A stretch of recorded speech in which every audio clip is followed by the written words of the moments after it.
BSc part 1 के dear students, आज हम इनऑर्गेनिक केमिस्ट्री के अंतर्गत आयनिक सॉलिड चैप्टर के packing of ions in crystals के टॉपिक के बारे में डिस्कस करेंगे। जैसा कि हमने पिछले लेक्चर में बताया था कि रेडियस रेशियो रूल जो है वो रेडियस रेशियो रूल के आधार पर हम रेडियस रेशियो किसी आयनिक सॉलिड के लिए निकाल सकते हैं और उसके द्वारा उसकी समन्वय संख्या का अनुमान लगाया जा सकता है और समन्वय संख्या के आधार पर उस आयनिक की क्रिस्टल की संरचना को बताया जा सकता है। तो यहाँ पे रेडियस रेशियो के आधार पर केवल अनुमान ही लगाया जा सकता है, क्योंकि उसकी बहुत सारी लिमिटेशंस हैं, जैसा कि हम पिछले लेक्चर में डिस्कस कर चुके हैं। आज जो बताने जा रहे हैं कि आयनिक क्रिस्टल में एक धनायन अपनी समन्वय संख्या के बराबर ऋणायनों से घिरा रहता है, उसी प्रकार एक ऋणायन अपनी समन्वय संख्या के बराबर धनायनों से घिरा रहता है। और इस तरह से आयनिक क्रिस्टल जो होता है वो विद्युत का उदासीन होता है। तो यहाँ पर कुछ नियम हैं, या कह सकते हैं कि एक बेसिक कॉमन सेंस की चीज़ें हैं जिनके आधार पर हम जो है आयनिक क्रिस्टल की संरचना को समझ सकते हैं। तो बेसिक जो नियम है या सिंपल कॉमन सेंस की चीज़ें हैं वो ये है कि यहाँ पे हम धनायन ऋणायन को एक गोले के आकार में मानते हैं और ये मानते हैं कि जब भी क्रिस्टल बनाता है, आयनिक क्रिस्टल बनता है, तो धनायन अपने विपरीत आवेशित ऋणायनों को अधिक से अधिक आकर्षित करता है और अधिक से अधिक स्थान को घेरते हैं ये। तो जितना अधिक आयतन अधिकतम होगा, आयनों के द्वारा घिरा हुआ आयन के द्वारा आयतन जितना अधिकतम होगा, उनके मध्य में उतना ही अधिक आकर्षण होगा और उतना ही उनके बीच में जो है ऊर्जा कम होगी, क्योंकि आकर्षण होने से ऊर्जा में कमी होती है और वो स्थायित्व प्रदान करता है। और विपरीत समान आवेशित आयन जो होते हैं वो इतनी दूरी पर उपस्थित हो कि एक दूसरे को अधिक प्रतिकर्षित ना करे, जिससे कि उसकी ऊर्जा न्यूनतम बनी रहे।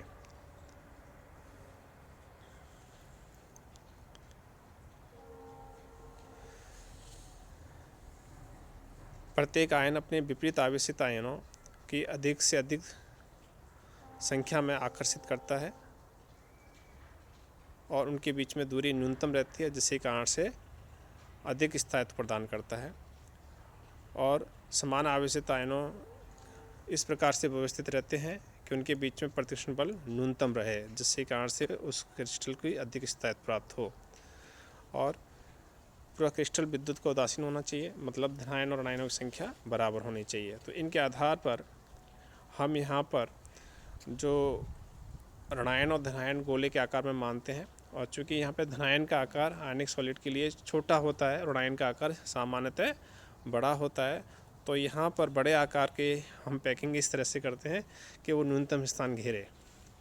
जिस तरह से हम सफ़र में जाते हैं और ये कोशिश करते हैं कि कम से कम लगेज हो, कम से कम अपने पास जो है आइटम हो, जिसके कारण से हम आसानी से उठा के ले जा सकें, उसी तरह से हम उनको क्या करते हैं, पैकिंग करते हैं। और पैकिंग का मतलब ये है कि अच्छे से सभी कपड़ों को एक व्यवस्थित ढंग से अरेंज करते हैं। और उसी प्रकार से यहाँ पर भी आयनिक क्रिस्टल के अंतर्गत भी जो ऋणायन होते हैं, जो आकार में बड़े होते हैं, उनको पहले हम यहाँ पे अरेंज करेंगे। धनायन छोटे आकार का होने की वजह से वो तो इनके इंटरस्टिशियल यानी कि ऋणायनों के बीच में जो स्थान है वहाँ पे जा कर के फिट हो जाएंगे। तो इस तरह से यहाँ पर इनकी स्थिति होती है। तो यहाँ पर ये जो लेटिसेज होते हैं, लेटिस वो होती हैं जालक, जैसे हम उनको कहते हैं, जो ऋणायनों के द्वारा जालनुमा संरचना बनाते हैं। एक ऋणायन दूसरे ऋणायन से स्पर्श किए हुए होता है और ये एक तरह से जालनुमा संरचना बनाते हैं, तो उनको हम जालक कहते हैं। तो यहाँ पर दो तरह के जालक संभावना बनती है, एक तो वर्गीय जालक होता है और दूसरा षटकोणीय जालक होता है। वर्गीय जालक का तात्पर्य ये है कि एक ऋणायन चार ऋणायनों से घिरा रहता है, स्पर्श किए हुए होता है, और वो एक वर्ग समान यानी कि स्क्वायर स्ट्रक्चर बनाता है। जैसे कि तुम्हारे जो स्क्रीन पे दिखाई दे रहा है कि यहाँ पर ये इस तरह से ये एक वर्ग बनाते हैं, स्क्वायर बनता है इस तरह से।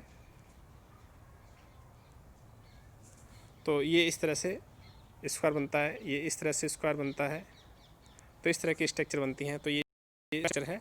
तो यहाँ पर एक गोला अन्य गोलों से, 4 गोलों से घिरा हुआ होता है, स्पर्श किए हुए होता है। और फिर जो सेकंड, ये फर्स्ट लेयर दिखा रखी है। सेकंड लेयर के जो गोले आएंगे, यानी कि ऋणायन आएंगे, ये सब ऋणायनों के बारे में हम बात कर रहे हैं, जो कि आकार में बड़े हैं। सेकंड लेयर के जो ऋणायन आएंगे वो कहाँ पर आएंगे? जो इनके बीच में स्थान खाली है, जहाँ क्रॉस लगा रखा है, वहाँ आकर के स्थित हो जाएंगे। सेकंड लेयर के इनके ऊपर हम रख देंगे, 4 गोले यहाँ पे रख देंगे, क्योंकि 4 स्थान खाली हैं। और सामने जैसे दिखा रखा है, और इस तरह से वहाँ पर भी क्या बनाएंगे? एक वर्गाकार संरचना बनेगी। तो ये भी एक स्क्वायर ही बनाएंगे, चारों गोले मिलकर के। ये क्रॉस वाले 4 गोलों को हम यदि मिला दें, सेंटर को मिला दें, तो क्या बनाते हैं? एक स्क्वायर बनाते हैं। तो इस तरह से ये स्क्वायर बनता है। और ये भी सेकंड लेयर भी स्क्वायर में ही है। और थर्ड जो लेयर बनेगी वो फर्स्ट लेयर की रिपीटेशन होगी, क्योंकि जहाँ पर पहला गोला है वहाँ पर ही जा कर के जो यहाँ पे हमने सिंबल दिखा रखा है वाई, तो एक्स पे 4 गोले आ जाएंगे जो कि डॉटेड हैं। और थर्ड लेयर में जो गोला आएगा वो कहाँ पे आएगा? वाई पे आएगा, जो कि यहाँ पे बीच में दिखा रखा है, ये इस पोजीशन पे आएगा। और इस तरह से ये लेयर एक के बाद एक बनती है। तो ये लेयर जो बनती है वो ए बी टाइप की कहलाती है। ए बी फिर ए, यानी कि जो पहली लेयर है वो थर्ड लेयर का रिपीटेशन है। तो ए बी टाइप की वर्गाकार संरचना कहलाती है। और यहाँ पर ये जो लेयर है, बीच वाला गोला है, वो 4 ऊपर के गोलों से और 4 ही नीचे के गोलों से क्या करता है? घिरा रहता है। तो इस तरह से ये structure body centred cubic structure भी कहलाती है, बीसीसी भी कहलाती है। और यहाँ पर जो आयतन घिरा रहता है गोलों के द्वारा, ऋणायनों के द्वारा, वो 68% तक आयतन घिरा रहता है। और ये 68% हम कैसे निकालते हैं? ये अपन मैथमेटिक्स की सहायता से एक इंटीग्रेशन के आधार पे हम ये कैलकुलेशन कर सकते हैं कि 68% यहाँ पर जो आयतन घिरा रहता है। बाकी 32% कैसे होते हैं? वॉइड्स होते हैं, इंटरस्टिशियल्स आयतन होता है जहाँ पर धनायन आकर के रहेंगे। तो इस तरह की स्ट्रक्चर होती है। सेकंड जो जालक पाया जाता है आयनिक क्रिस्टल्स में, जो ऋणायन बनाते हैं, वो है षटकोणी। तो षटकोणी होते हैं, एक गोले वाले ऋणायन लें और वो 6 अन्य गोलों से एक ही लेयर में घिरे होते हैं। तो वो स्थिति क्या कहलाती है? षटकोणी जालक एक परत बनाते हैं, इस तरह जैसे कि डायग्राम में दिखा रखे हैं, तुम्हारे सामने स्क्रीन में है। और यदि सेकंड लेयर जो आएंगी, वो सेकंड लेयर कहाँ आएंगी? इनके बीच में जो रिक्त स्थान है वहाँ पर जा कर के ऋणायन आएंगे। तो यहाँ पर अल्टरनेट आएंगे, ये अल्टरनेट 3 गोले आएंगे, क्योंकि सभी जो होल्स जो दिखा रखे हैं उन सभी होल्स पर डॉट वाले इस होल्स पर नहीं आएंगे, अल्टरनेट एक छोड़कर एक आएंगे। तो इस तरह से यहाँ पे सेकंड लेयर इस तरह से यहाँ पे आती हैं। और थर्ड लेयर के जो गोले आएंगे उनके लिए 2 ऑप्शन हैं। वो कौन से ऑप्शन होंगे? या तो इस पोजीशन पे आए वो जो अल्टरनेट छोड़ रखे हैं, इन पोजीशन पर जो हमने दिखा रखी हैं लाइन के द्वारा, इन पोजीशन पे आए, या फिर जो पहले जहाँ उपस्थित हैं गोले उनके ऊपर ही आए। तो इस तरह से यहाँ पर हेक्सागोनल क्लोज पैकिंग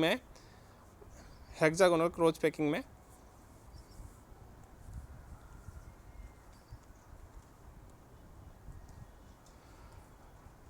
2 तरह की स्ट्रक्चर होती हैं। एक तो होती है SCP और एक होती है FCC। SCP कब होती है? जब यहाँ पे जो पहले लेयर के गोले हैं दूसरी लेयर, जैसे डॉटेड के लाइन में तुम्हारे स्क्रीन में दिखा रखे हैं, 3 गोले यहाँ पे डॉटेड लाइन में आ गए हैं। और तीसरी लेयर के जो गोले आएंगे वो वापस कहाँ आएंगे? वो पहले वाली पोजीशन पे आ जाएं।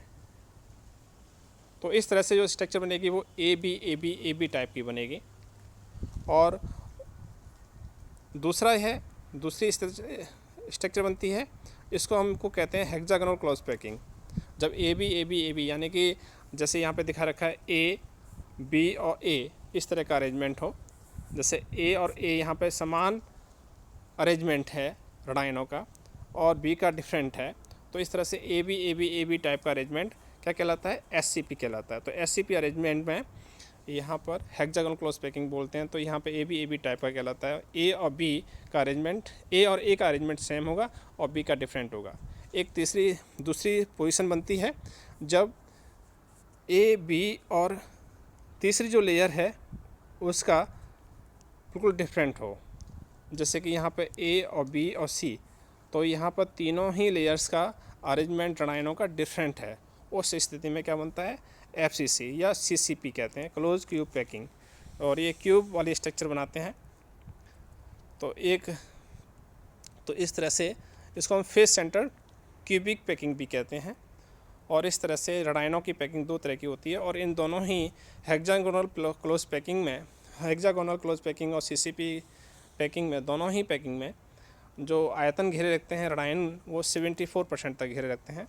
और यहाँ पर जो बीच में जो धनायन होता है, जैसे कि दिखा रखा है यहाँ पे बी में, ये बीच वाला जो है वो धनायन है और यहाँ पे उसकी समन्वय संख्या कितनी होती है, 12 होती है, यानी कि एक धनायन 12 ऋणायनों से घिरा रहता है। तो इस तरह से यहाँ पर FCC में देखने को मिलता है और SCP में देखने को मिलता है।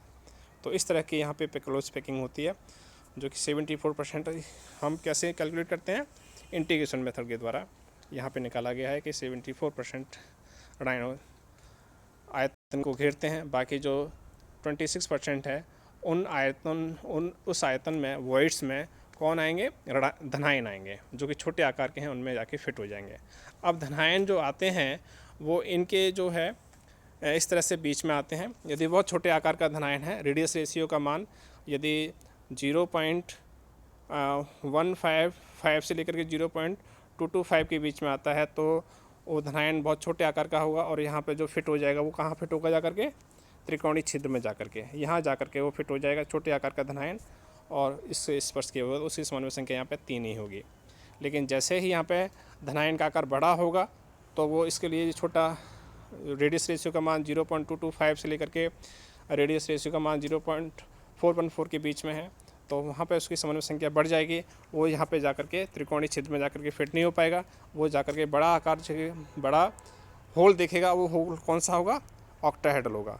तो यहाँ पर जाकर के वो बीच में आकर के फिट हो जाता है धनायन। और ये धनायन यहाँ पर 4 ऋणायनों के द्वारा स्पर्श किए हुए होता है और 3 गोले एक ही तल में होते हैं, जैसे कि ये गोला है और ये गोला एक ही तल में है और चौथा गोला जो होता है वो इसके तीनों के ऊपर बीच में जो स्पेस है वहाँ पे जाके फिट हो जाता है। तो इस तरह से यहाँ पे टेट्राहेड्रल स्ट्रक्चर बनाते हैं, वहाँ होल टेट्राहेड्रल स्ट्रक्चर में जाकर के फिट हो जाता है।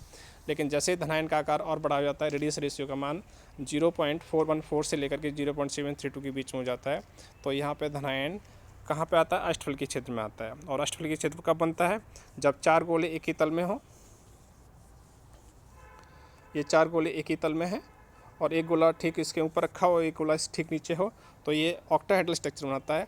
और ऑक्टाहेड्रल स्ट्रक्चर के बीच में जो स्पेस खाली है वो ऑक्टाहेड्रल होल कहलाएगा और यहाँ पे आकर के वो धनायन फिट हो जाता है यदि बड़े आकार का है। रेडियस रेशियो का मान 0.414 से लेकर के 0.732 के बीच में है।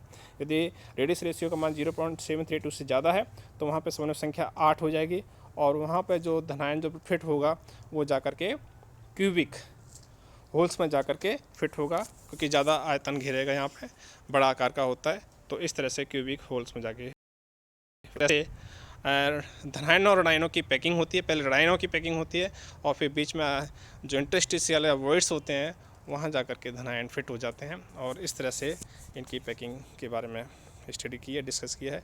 नेक्स्ट अगले टर्न पर बताएंगे। Thank you for listening.